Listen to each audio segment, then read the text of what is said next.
nadadagdag. Hindi nagbabawas. Pawang katotohanan lamang. Kami ang inyong patrol!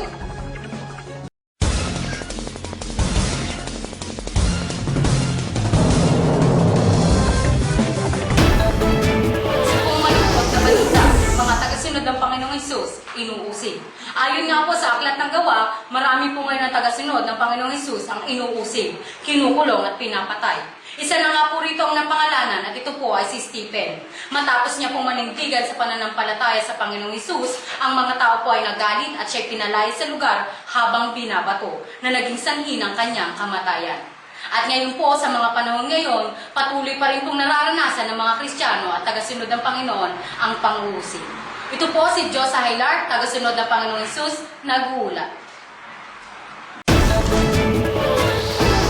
Kapatid, kapamilya, kapuso, kung may bad news, may good news. Pablo nagbago matapos ang enkwentro sa Panginoong Hesus sa daan patungong Damascus. Dating taga-usig ng mga Kristiyano, kakampi na. Bilang dating Pariseo na hindi naniniwala na si Jesus ay anak ng Diyos, ngayon nangunguna magproklama at maghayag na si Jesus ay Panginoon.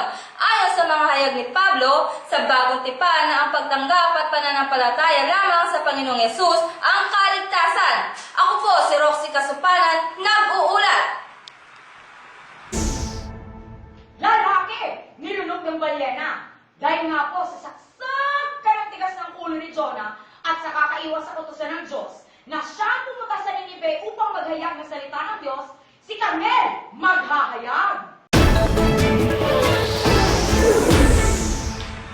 At sa kanyang paglalakbay dahil sa pag-iwas sa kautusan ng Diyos, nang siya ay sumakay ng barko, sila ay binagyo.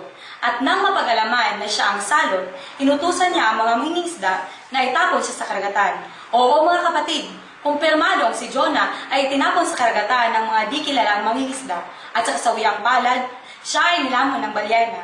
At namalagi nga po si Jonah ng 3 araw sa loob ng tiyan ng balyena. Si Carmel Monterola po, nag-uulat.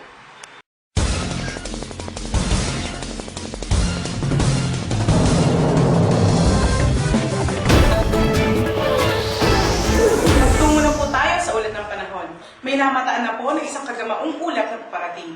Ayon sa 1 King 1844, matapos ang manalangin ni Elijah sa itaas ng bundok Carmel, may namataan na po na low pressure area. Ito po ay nasasabing mas malakas pa sa bagyong Yolanda. Tatapusin na po nito ang 3 taong tagtuyot sa bansang Israel. At sa kabilang bahagi naman po, sa Bagong Tipan, isang malakas na bagyo pinakalma ni Jesus. Pagkatapos patigilin ang napakalakas na ulan, hangin, at alon, naging maganda na ulit ang ating panahon.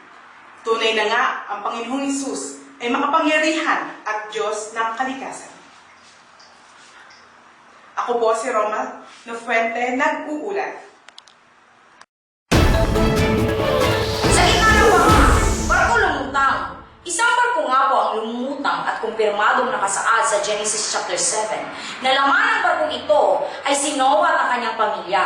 Kasama pa po ang mga tigpaparis na mga hayop. Sa kadahilanan na tukoy na ginunang ng Diyos ang mundong ibabaw dahil sa kasamaang pinagagawa ng sanlibutan. At pagkatapos nga po ng unos na ito, pinagkaloob ng Diyos ang bahaghari bilang tanda ng kasunduan hindi na muling gugunawin ng Diyos ang mundo sa pamamagitan ng pagbaha. Ito nga po, si Joy Lopez, nag-uulat.